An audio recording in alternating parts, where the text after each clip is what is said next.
Hello everyone, it's me, Umber Rays, and today coming at you with a little bit of global news, and some global news that I'm pretty excited about because these were just some of my favorites to come out on the JP side, and are probably still going to be absolutely excellent units for global, so let's talk about them, let's talk about what's going on, and of course there will be, some regular stuff that like the story event, a new trial, and whatnot. But the real thing that I always like talking about is the banner, and don't let that information fool you. It's just a joke. Don't worry about it. So let's talk about the new units, and these two new units are absolutely fantastic. We'll get the easy and obvious thing out of the way, which is fan service. Yeah, these are definitely fan service units. For people who are big into the FFBE main story girls, but that's not the real interesting part here is. I mean, it kind of is, but it's not the real interesting part. Some people may knock these off as being just fan service units with almost nothing interesting about them, but that's quite untrue. On the JP side, these two sets of girls were absolutely fantastic for different reasons, and that's the thing I want to talk about today. So we'll skip past that, and we'll go with my favorite, and I'm also going to pitch this name to global because I tried to make it a thing on JP, and I still will maintain that this is the proper name. Summer Fitra. Yes, Volca, Citra, Fitra. Plus, damn girl, you girls look Fitra in the... Anyway, so let's talk about these two units. And interestingly, they get this one gets a global upgrade. I'm not entirely sure that it's needed though, because this unit is pretty fantastic and served me really well for a long time. So I'll be interested to see where the global upgrade is. I don't see it just on the equipment, just looking at it. Let me just double check here.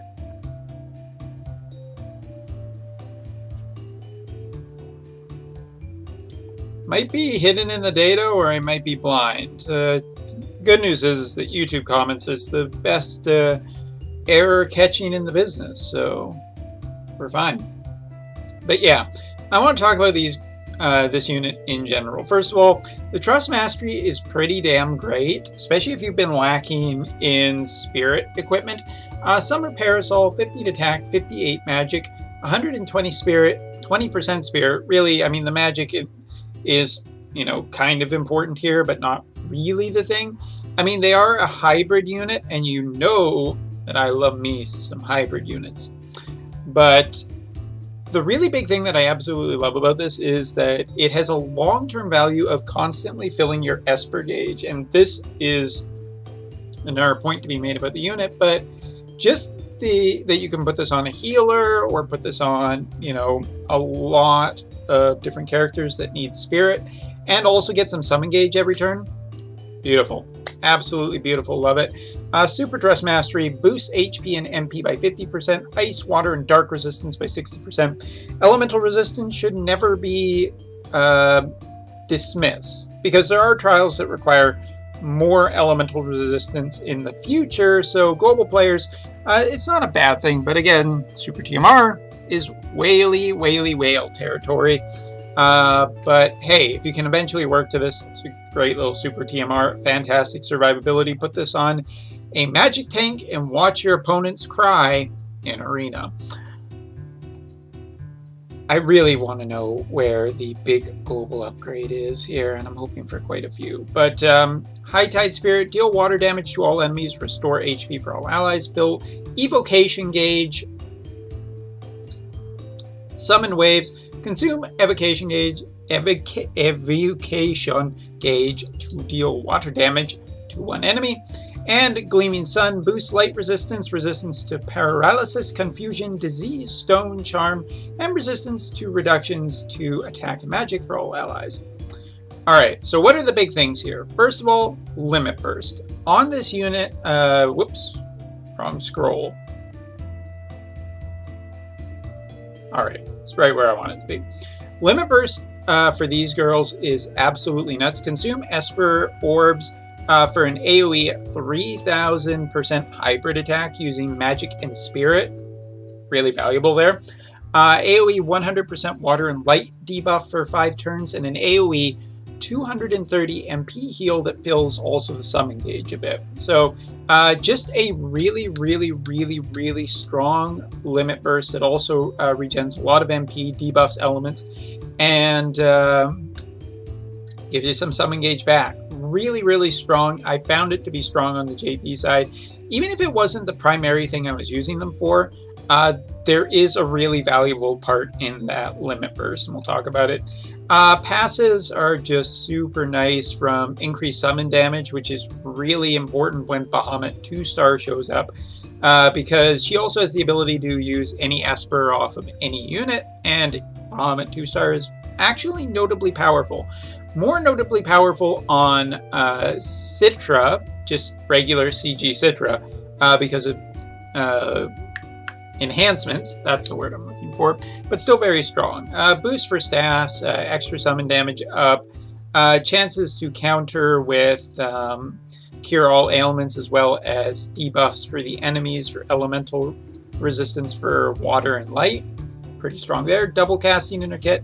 Natural with her own TMR, or eventually to feature Super TMR, 100% status ailment, extra Esper stats, and fills some Limit Burst per turn. So really good for a summoner to have.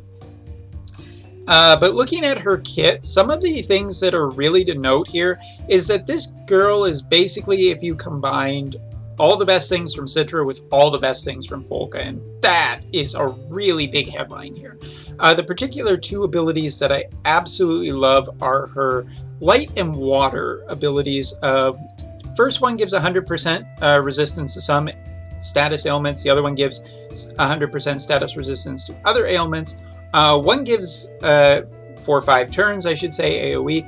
One gives resistance to stop, one gives resistance to charm, one gives defense and spirit break resistance, one gives attack and magic break resistance. But here's the difference. One gives AoE 60% water resistance, one gives a 60% light resistance, 60% light resistance. But it's the light ability that is so very powerful with this unit, because she has an AoE ability that gives the light element to your entire party.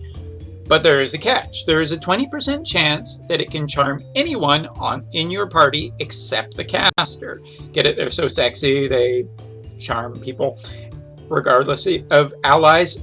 Anyway, the combination of using the light elemental resistance to also imbue your entire party with the light element is a really strong elemental imbue, because it also gives other benefits, from light resistance to charm resistance to some status effect resistance.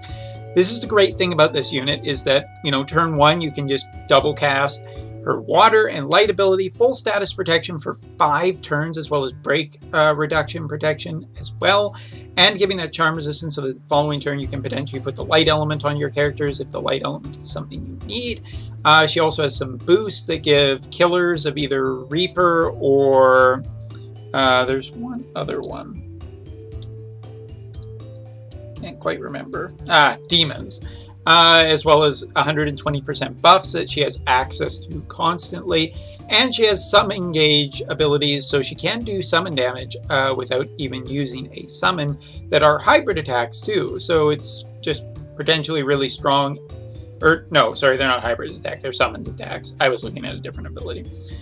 And the one ability that I absolutely love is her water chaining attack that she gets in her 7-star. This is just really good, and here's why. It is a AoE 200% magic attack with spirit used as magic, and AoE 1000% magic damage spirit as magic. Fill the Esper gauge 2 to 4 summon gauge. This is JP data, by the way, not official global data.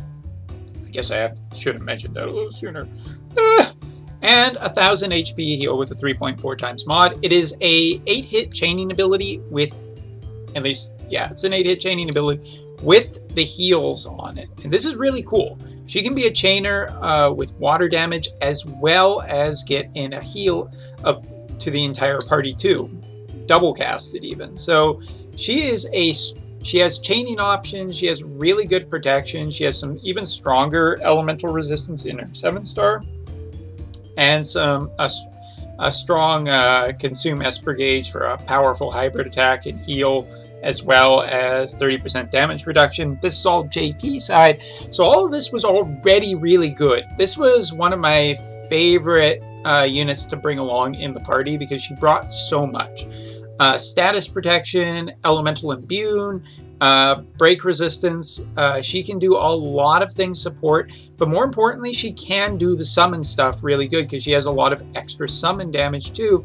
So yeah, I just really love this. Strong support, strong healing, and a summoner. All good things in Citra. They all Citra together. Okay, that's the last one, I promise. And the other one is Summer Fid. And Fid is also a really good unit that a lot of people on the JP side, particularly top level players, also really love to have, because again, you're looking at the combination of two really powerful units, CG Fina as well as CG Lid, and both of them were really good separate, and they turn out to be really good together too. Again, we're looking at an upgrade here, so I mean, I thought they were already good on the JP side, so this is pretty interesting to see. Trust Mastery for her is the Mog Beach Ball, which is a collector's item for sure. I'm sure Square Enix will be selling it in their store very soon. It's a joke.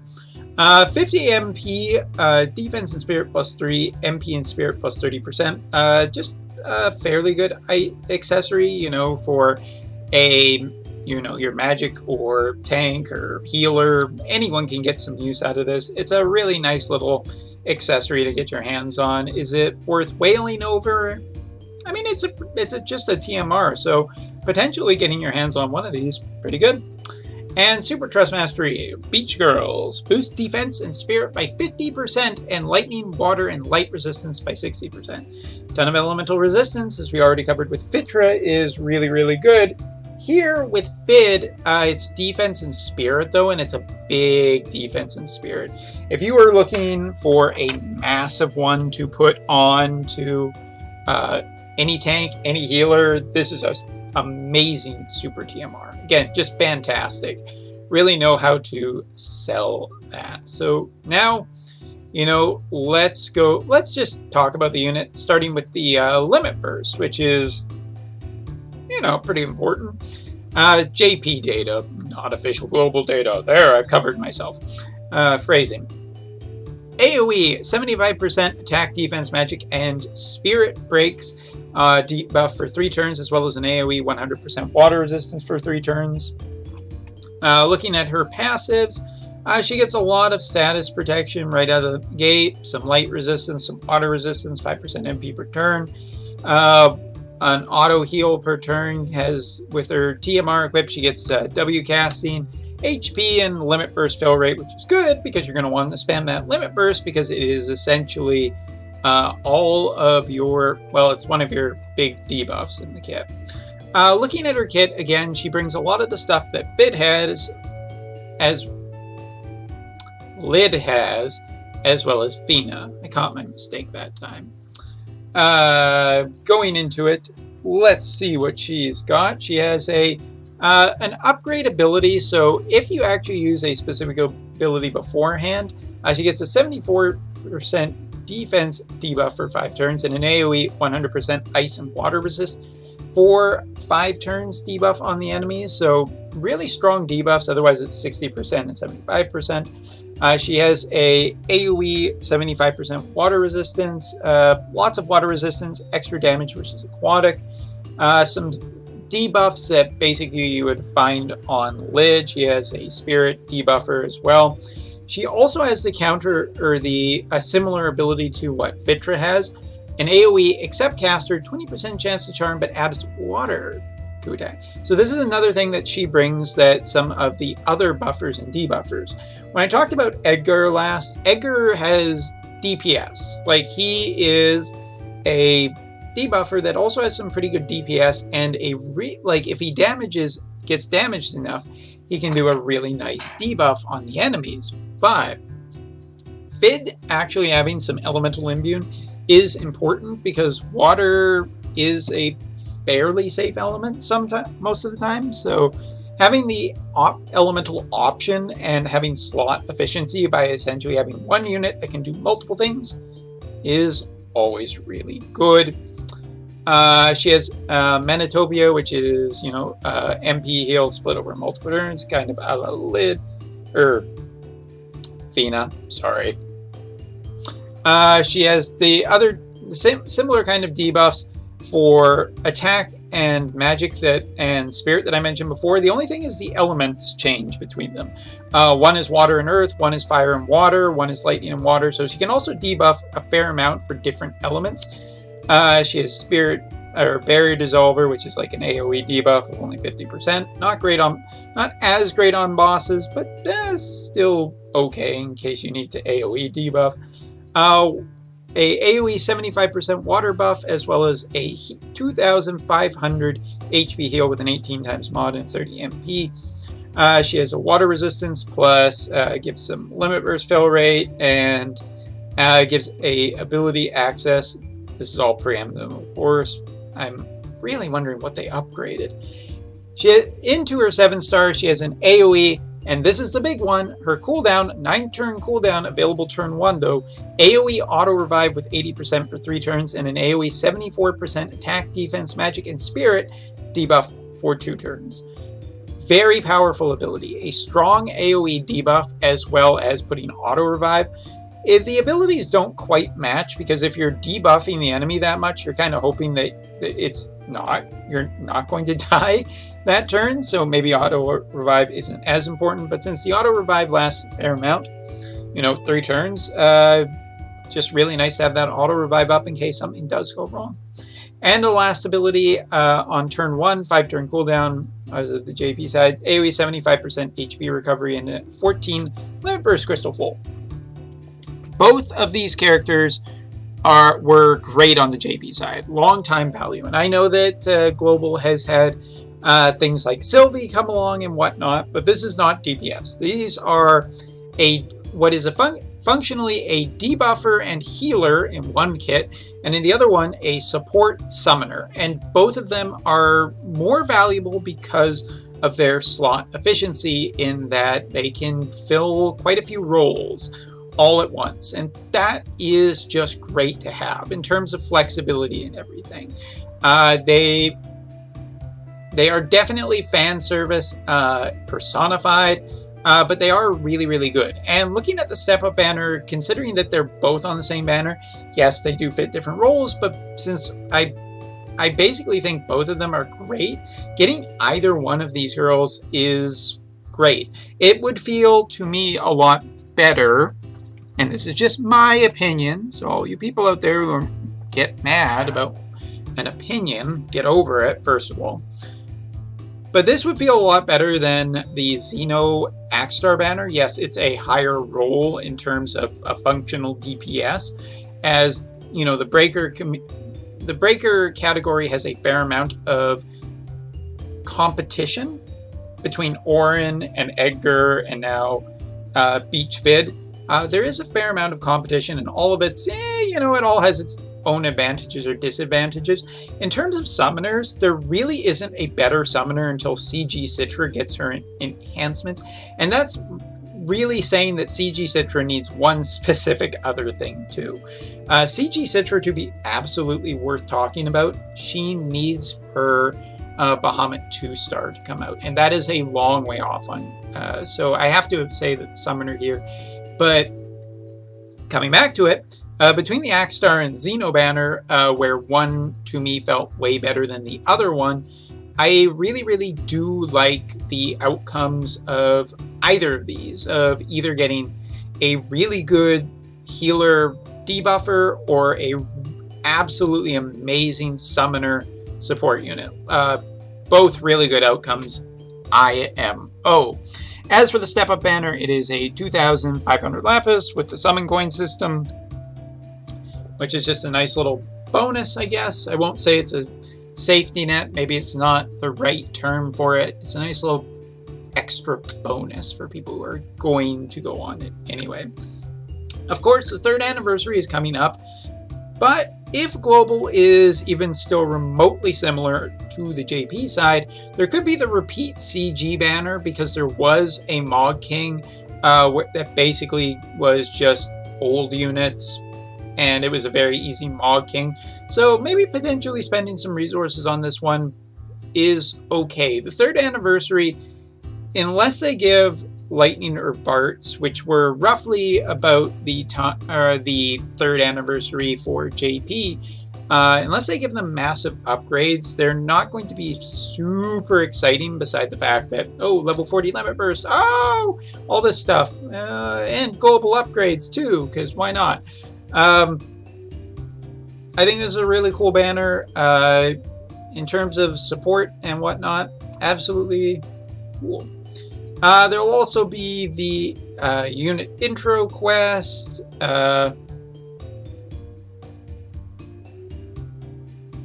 CG Soccer really kind of, those eyes, man. A little creepy. But, you know, get a few free bonuses for trying out the units, see if you like them yourself. And as for the challenge that Global can look forward to, say hello to Octopus and the Windstorm again, but more difficult, with a pretty nice rod if you can complete it, and a potential select a unit ticket, which is great because those are still valuable. Well, more valuable on the Global side, as you can get current units. But yeah, really like this banner a lot. I think that it is absolutely awesome. So if you get a chance, I say maybe throw some resources at it. The real question is what is Global going to have that's going to make people jump up and go, yes, I need to spend a ton of money for the 3rd anniversary. Provided that there are any Global players left by then. You know, ban waves and such. That's all for now. See you next time.